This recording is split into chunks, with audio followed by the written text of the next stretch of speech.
तो ये respiratory disorders को कैसे टैकल करना चाहिए? अस्थमा और सीओपीडी दोनों दमा कहे जाते हैं, मगर दोनों की पैथोलॉजी अलग है तो इलाज अलग अलग है, बट फिर भी एडमिनिस्ट्रेशन काफ़ी हद तक सेम है। तो मैं बताऊंगा कैसे। तो अस्थमा एलर्जिक है, उसका ट्रीटमेंट शुरू होता है प्रिवेंशन से।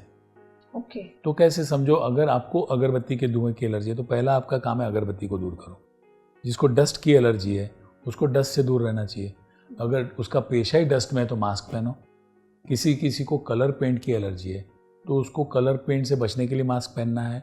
उसके बावजूद भी अगर सीवियर अस्थमा है तो जॉब चेंज करना है। So this are preventive strategy. कुत्ते बिल्ली के बाल से एलर्जी होती है। हमारे लिए कितने पेशेंट ऐसे आते हैं जिनके घर में फरी डॉग्स रहते हैं, फरी एनिमल रहते हैं, और कुत्ते से इतना लगाव होता है कि कई लोगों ने अपने अस्थमा के ऊपर एनिमल को चुना हुआ है। मतलब they are suffering but they are not ready to give up on the animals.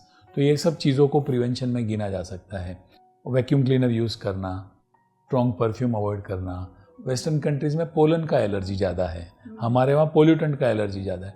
तो जिस प्रकार से एलर्जी है उसको अवॉइड करें। सीओपीडी में कैसा मालूम है, प्रिवेंशन की घड़ी बीत गई। ओके। प्रिवेंशन था बचपन में, जब आप स्मोकिंग शुरू कर रहे थे, जब आपको अस्थमा शुरू हुआ था, जब आप चूल्हा फूंक रहे थे। अब जैसे कि सरकार ने घर घर गैस पहुंचाया है तो अब ग्रामीण महिलाओं को राहत हो गई है, चूल्हा फूंकना नहीं पड़ता। इसलिए आने वाली पीढ़ी को सीओपीडी होने की संभावना थोड़ी कम रहेगी, मगर स्मोकर्स फिर भी एक्सपोज हो रहे हैं। तो smoking cessation is most important part of tackling with COPD. Smoker and asthmatic, if they smoke they are committing suicide. तो सबसे पहले उनको मोटिवेट करना चाहिए स्मोकिंग छोड़ने के लिए, और बाकी जो भी उनका इरिटेटिंग फैक्टर है वो बंद करना चाहिए। और सीओपीडी वाले मरीज और अस्थमा के मरीज दोनों को inhaler is the best treatment. Asthma वाले जो पेशेंट है उनको इनहेलर में स्टीरॉयड और ब्रोंकोडायलेटर दिया जाता है।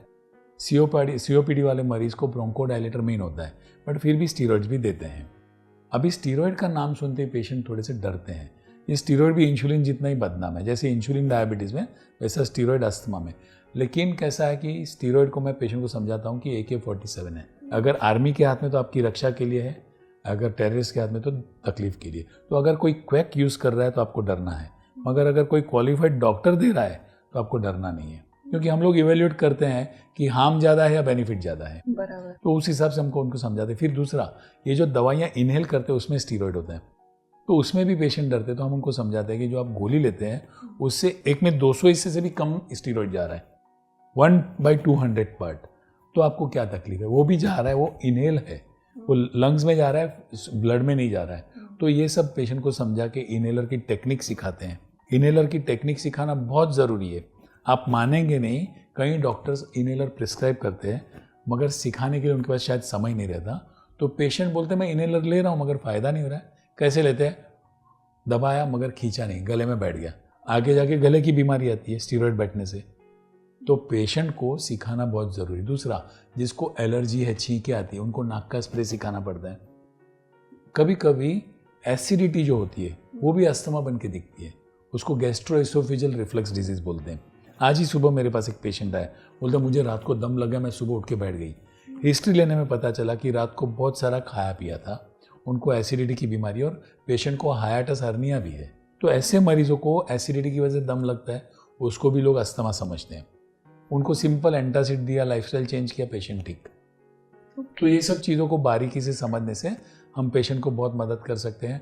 और जिसको सीवियर प्रॉब्लम है अस्थमा के, अभी आप सीनियर सिटीजन को देखिए, उनको पंप दिया तो खींचने की ताकत ही नहीं है। उनको फिर हम लोग नेबुलाइजर देते हैं कि जिसमें आप केवल मास्क इधर रखो, वाफ जाएगी आपके फेफड़े में, अपने आप ही आप ठीक हो जाएंगे। तो नेबुलाइजर सिखाना पड़ता है। आजकल नेबुलाइजर की कीमत भी कम हो गई है, तो इट इज़ ईजीली अवेलेबल, बस केवल समझाने की ज़रूरत है।